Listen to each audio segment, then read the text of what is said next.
If your plants are failing to thrive, dropping leaves, turning yellow or diseased, it could be an imbalance in your soil nutrients that's killing your plants.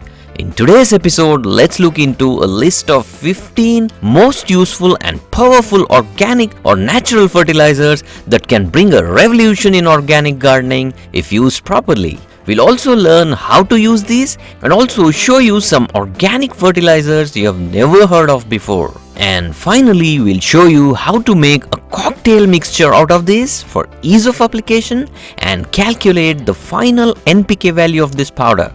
All that's coming up.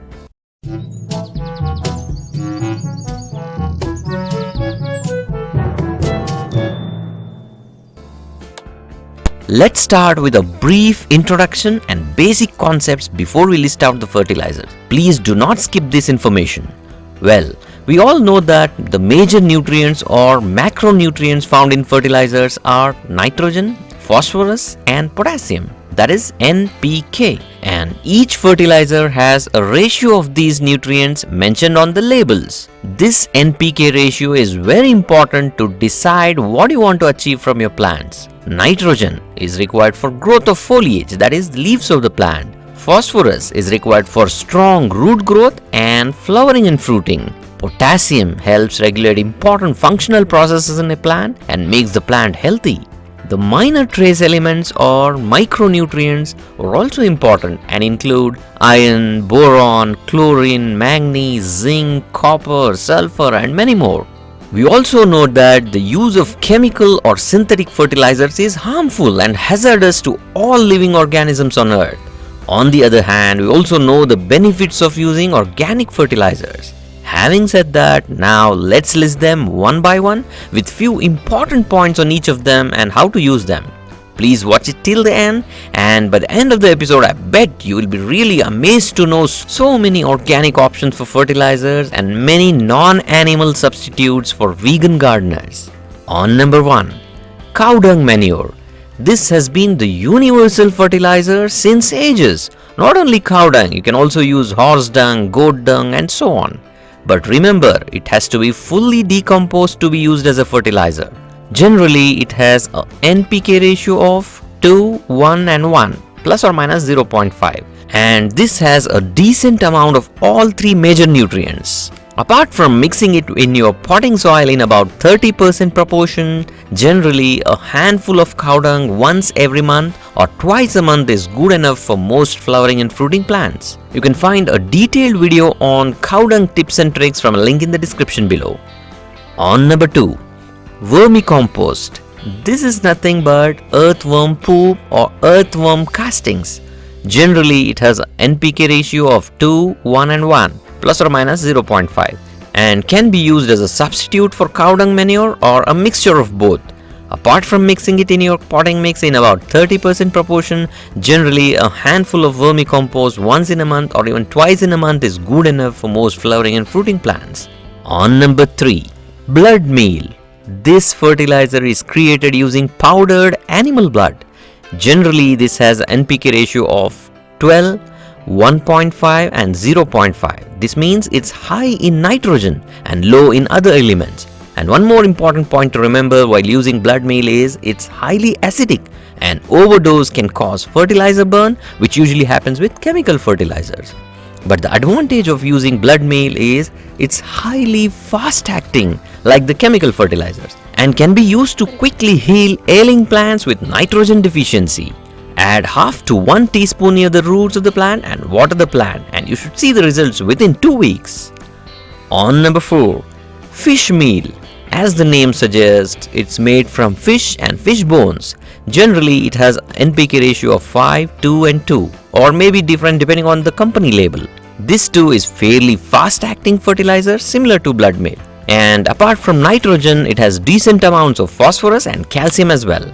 On number 5, chicken or poultry manure. This generally has NPK of 4, 3 and 3 plus or minus 1 and has more nitrogen content than cow dung. This is also fast acting and hence overdose can burn your plants. Use very little dosage similar to blood meal and fish meal. The best way to use these three fertilizers, that's blood meal, fish meal and chicken manure, is to add a small amount to the soil before planting or to quickly heal a plant with nutrient deficiencies. On number 6, bone meal. This needs no introduction. This is made from powdered animal bones, which is available either as a fine steamed bone meal powder or coarse powder for slower release, that is for the entire growth cycle of a plant. This generally has NPK of 4, 20 and 0. This is high in phosphorus content and very important for strong roots and healthy flowering and fruiting of your plant. Adding 1 tablespoon per medium-sized container mixed into the potting soil is sufficient for the entire growth cycle.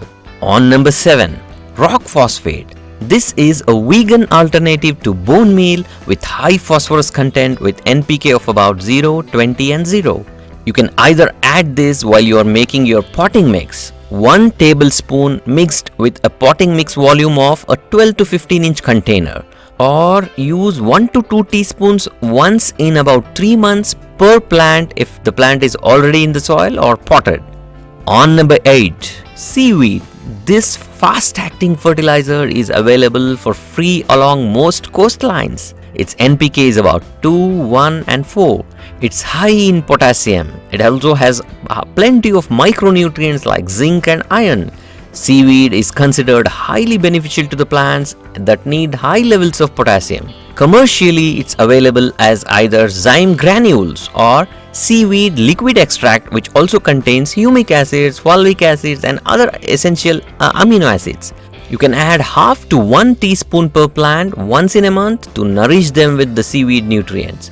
Liquid seaweed extract can be used to quickly revive an ailing plant of nutrient deficiencies by spraying it on the leaves, that is called foliar feeding, and also by watering the plant.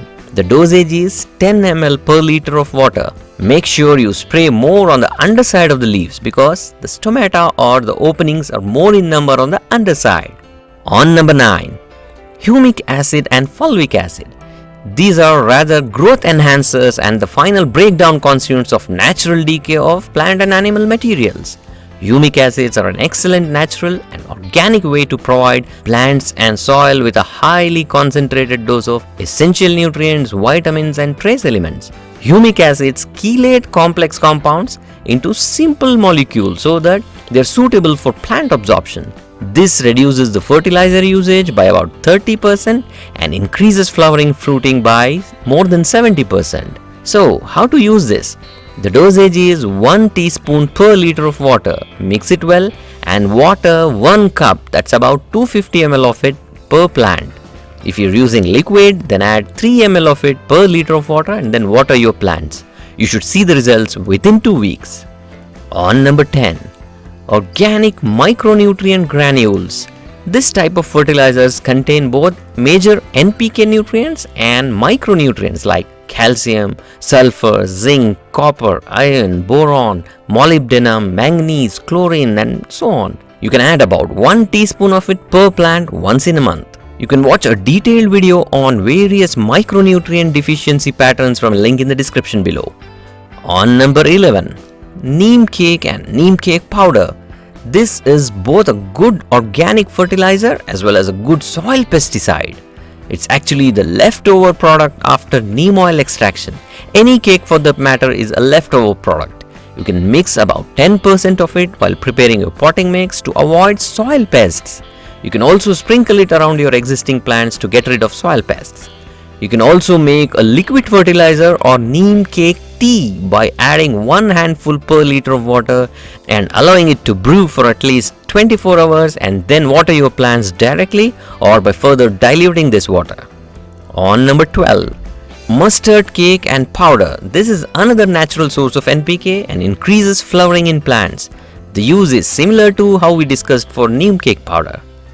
On number 13, Epsom salt. This is the best source of magnesium for plants. It's chemically magnesium sulfate. Magnesium is the centralmost atom of the chlorophyll molecule. You all know chlorophyll is very essential for photosynthesis, that is plant food production. You can watch a detailed video on the uses of Epsom salt and how to use it from a link in the description below. On number 14, soyabeen meal. This also needs a special mention, especially for vegans who can use this as a substitute for bone meal for phosphorus supply. On number 15, other organic fertilizers that need a mention like alfalfa meal, azomite, cottonseed meal, feather meal, green sand, and so on. Well, now let's see how to prepare the cocktail fertilizer mix. With so many organic fertilizers in hand, using them all one by one is a tough task. So what I always do is mix them all and total the NPK value approximately and use them with a certain dosage per plant. This time I decided to mix only the dry stuff excluding vermicompost and cow dung manure. Let's mix all the other ingredients and make a cocktail mix and total the NPK value and use it accordingly. Do not worry too much about overdosage because most are organic fertilizers and will not harm your plants. To get a better idea on totaling the NPK and making this cocktail universal fertilizer, you'll watch a detailed episode on this topic from this end screen link circled right here. Please like, share and comment below with your queries and feedback. Happy gardening!